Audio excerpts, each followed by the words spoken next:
Nos es grato estar con ustedes, amables oyentes, en este su programa Diálogo Bíblico. Muy bienvenidos a estas audiciones. Con ustedes el pastor Juan Millanado. Bienvenido, pastor. Muchas gracias, Raúl. Y que les habla Raúl Medina. Ya comenzamos a hablar acerca del primer personaje que estamos tratando en esta semana en relación a libres para descansar. Un hombre imposibilitado de llegar a Jesús. Hay 4 personas que lo toman y lo insertan en el centro donde está Jesús. Tratamiento desde la raíz, el tema que vamos a conversar, o podría ser también liberación de la culpa, que sería otro tema interesante de abordar. El texto central, vamos a leer quizás Marcos 2:5, dice: al ver Jesús la fe de ellos, dijo al paralítico: hijo, tus pecados te son perdonados. ¿Qué te parece este texto? ¿Provocó algún problema bastante serio en la concurrencia? Tú habías mencionado que se estaba preparando ya o maquinando, ¿no es cierto? Bueno, había gente ahí cavilando, complotando contra Cristo, y quedaron sorprendidos de que el Señor hablara de perdón de pecados, porque eso en la cultura de estos escribas y fariseos era un atributo solamente de Dios. Y cómo este hijo del carpintero se atribuía esa capacidad. Y el Señor los puso en estrecho, naturalmente, lo vamos a ver en la lectura que tú tengas ahí, ¿no? Ahora, lo interesante que yo veo es que dice: al ver Jesús la fe de ellos, ¿eh? No la fe del paralítico. Entiendo que el paralítico tenía fe, pero estaba imposibilitado de ejercerla. Leí en un artículo que decía que la fe se ve. Interesante, y me parece muy apropiado aquí, porque la reacción de ellos frente a esta persona imposibilitada de llegar a Jesús, a sacarse un problema que este hombre tenía, que no era la verdad su enfermedad propiamente tal, sino que lo había llevado ese proceso de culpa, de pecado, de meterse en cosas impropias a una enfermedad. Entonces Jesús está en el clavo, por decir, como dice, trató el problema desde la raíz con él. Sí, tiene que ver con un problema moral. Ahora, fíjate, también se ha dicho que el agua es gratis, pero los baldes hay que pagarlo. Y en este caso, ya que tú dices la fe se ve, la fe de estos hombres los llevó a desarmar el techo. Claro. O sea, fue un poco escandaloso la presentación de este enfermo delante de Cristo, ¿no?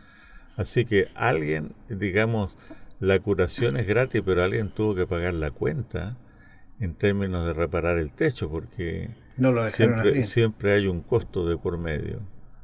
Naturalmente estoy hablando metafóricamente, pero siempre la curación del Señor es gratuita y es de gracia y de misericordia. Si tenemos descanso en el Señor es solamente porque Él nos lo ha concedido y no porque lo merezcamos.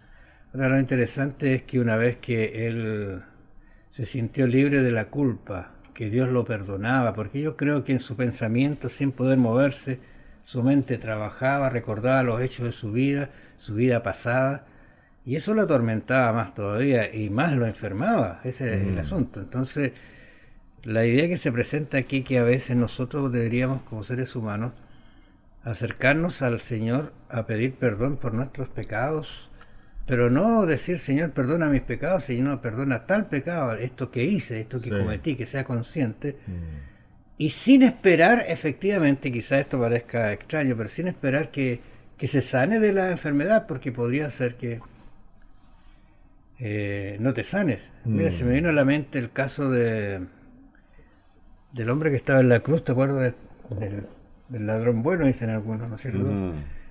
Dios lo perdonó, le prometió algo maravilloso, que iba a estar con él, pero ¿qué pasó con él? Claro, murió. No salió de la cruz andando, sino que murió, pagó su deuda. Bueno, hay muchas personas hoy en día, por ejemplo, que aún afectadas de cáncer, no están curadas, sino que están administrando el fenómeno, ¿ya? Ajá. Entonces, con algunas dolencias serias, ocurre lo mismo. Hay muchas personas de graves responsabilidades en este momento en el mundo y que no se sienten extraordinariamente bien. Tienen un dolor, tienen un achaque, tienen que cuidar, tienen que administrar una dolencia. Y me parece que aquí, digamos, es fundamental, un paso crucial para la salud, entender la causa de una enfermedad. Es muy importante. En este caso, es hasta allá donde apuntó el Señor. Tu mente, ¿no es cierto?, confesar y aceptar la salud del Señor. Pero es una obra de Cristo que nosotros debemos emular, ¿no? No es bueno para nosotros, ¿no es cierto?, empezar a culpar.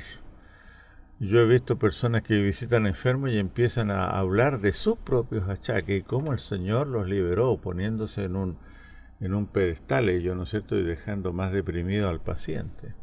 Cuando vamos a visitar a un enfermo no vamos a hablar de nuestros achaques y menos vamos a ir con una actitud así arrogante, ¿no es cierto?, de cómo tú tienes una línea directa con Dios y Dios te sana. Así que, bueno, tacto, sabiduría debemos pedirle cuando nos enfrentamos a enfermos, tal como Cristo lo hizo, ¿no es cierto? Ahora el enfrentamiento que hace Jesús es muy sano también, como tú dices, porque la verdad las cosas que lo hemos repetido, tú lo has dicho varias veces, que a veces nos colocamos en un pedestal y miramos hacia abajo a los pecadores, ¿ah?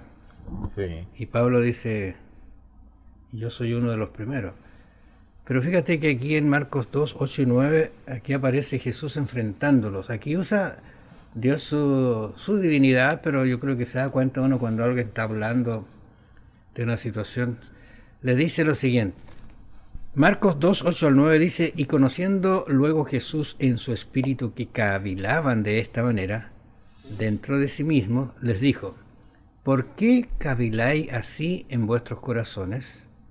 ¿Qué es más fácil decir al paralítico, tus pecados te son perdonados, o decirle, levántate, toma tu lecho y anda? ¿Qué te parece? ¿Cuál debería ser la respuesta de ellos? Sí, bueno, tú ves que el Señor, bueno, Él mira el rostro de esta gente que le eran críticos y contrarios y los ve, ¿no es cierto?, con mal semblante, ¿ya?, dudando, sospechando, complotando, todas esas cosas negativas. Y como tú decías, aquí el Señor los desafía, ¿no?, para salir más allá del ritual y de la fórmula, para realmente sanar a este hombre. Y es allí donde ellos no tenían el poder, ¿no es cierto? Por eso que aquí, una vez más, nos gloriamos en el Evangelio, que nosotros podemos llevar nuestras cargas, nuestras cuitas al Señor. Y el Señor puede responder de inmediato, puede demorar un tiempo, o puede guardar silencio. Y cada una son respuestas soberanas de Dios, ¿no?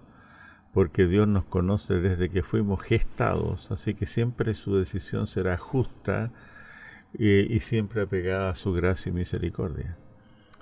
Yo creo que debemos meditar en esta situación, quizás leerse todo el capítulo para entender la situación y cómo está Jesús siendo tratado, pero a pesar de eso Dios trata con tanta amabilidad y sabe qué es lo mejor para cada uno de nosotros, sabe lo que necesitamos en nuestra vida, de qué necesitamos librarnos realmente. Y a veces podría ser que estemos orando por sanidad cuando es otro el remedio que debe tener nuestra alma. Que el Señor los bendiga, nos vamos a encontrar mañana.